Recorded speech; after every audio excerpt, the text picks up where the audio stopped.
It's news time. Information is power. Be current. The news headline: Garba Shehu slams Nigerians for thanking God alone over Buhari's achievement. The news in full. Garba Shehu, the spokesman of President Muhammadu Buhari, has berated Nigerians for only thanking God over the successes of the Buhari administration in tackling COVID-19 pandemic squarely. In an article entitled "As President Muhammadu Buhari Clock 79, a focus on achievement challenges," Shehu said Nigerians just thank God and move, despite Africa and Nigeria being designated for a world record of positive cases and deaths.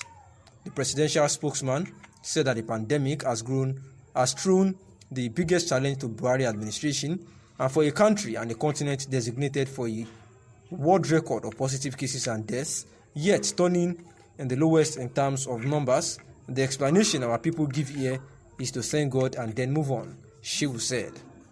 Nothing is wrong with thanking God for everything that happens or does not, for without His grace, nothing can truly be done. However, the Almighty uses the instrumentality of humans to get some of these things done. He added that suggesting that the president deserves to be thanked.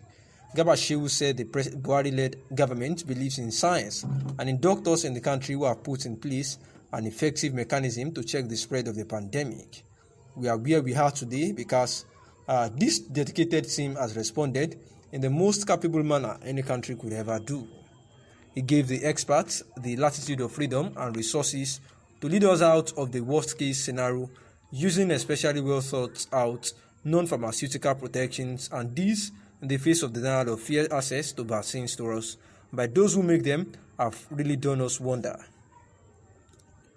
Although high figures for active cases, new cases and deaths are rising lately, and fourth in a wave is being feared in many quarters, the proven competence of our administrators, whose aptitude, agility, and appropriate sense of timing have drawn commendation from no less a body that the United Nations gives us the reassuring solace that we will wade through the module by getting it right.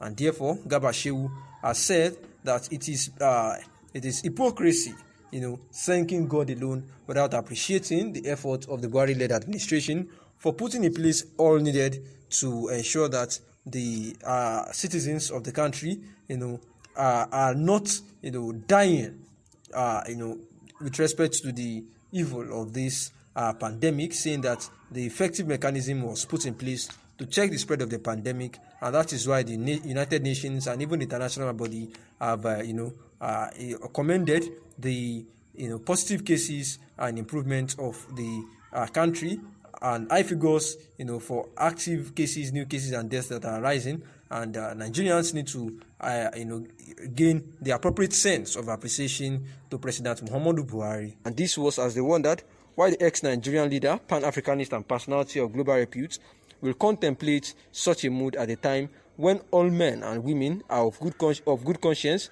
were expected to join hands with the government in a bid to solve the challenges confronting the nation. At the time of filing this report, it was gathered that Chief Obasanjo has already sent out letters of invitation preparatory to the colloquium. Among the dignitaries invited to part of the conference, all things being equal, is a former head of state who has been actively involved in peace advocacy and national unity. Before the meeting, he may meet with respected Ijaw leaders and former Federal Commissioner of the Information, Chief Edwin Clark. And the newspaper recalls that sometime in August, a socio-cultural group, the Yoruba for One Nigeria Forum, YONF, had challenged the elder statesman on the need to come clean on allegations that he was lobbying Benin Republic Yoruba activist Sunday Adeyemi aka Igboho from possible prosecution. We are aware that an ex-president and one of the leaders of this nation, Chief Olusegun Obasanjo, has concluded plans to meet with interest group and former head of state prior to the planned meeting. He intends to meet with Ijaw leader Chief Edwin Clark on the 13th of December next week. This is after an earlier meeting he proposed to the former head of state could not hold, ostensibly due to the circumstances of the time. And one of the sources said that he intends to invite former leaders to the scheduled meeting. And truth is, the resolution from the planned meeting may serve as a platform to allegedly discredit the government And definitely, the former leader will cause a letter to be written to the president alleging deteriorating security situation in the country. Now, here are the likely implications of the scheduled parley: likelihood of eating up the polity, cause political tension, as well as ethno-religious division. It also has the capacity of triggering disunity, disloyalty to civil authority after allegedly painting the government as weak and incapable of discharging its responsibilities to its citizens.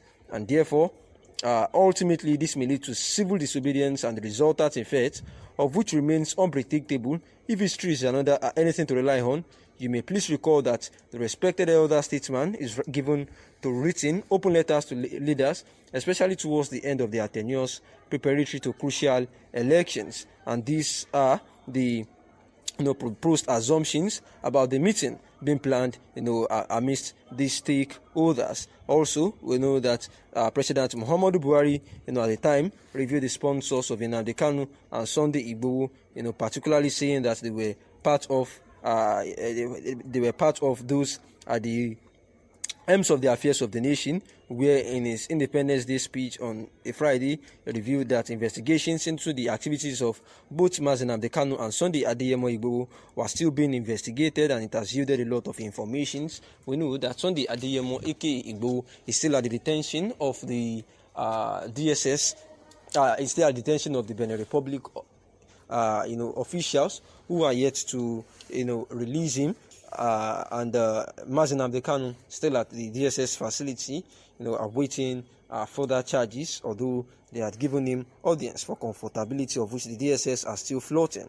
The president has said that the arrest actually, revealed that certain high-profile financiers are behind these individuals, and they are vigorously pursuing these financiers, including one identified to be a serving member of the National Assembly, and they were going to do everything within the ambit of the law to ensure that anyone caught, clearly to be sponsoring these two separationist agitators would actually, be made to face, severe,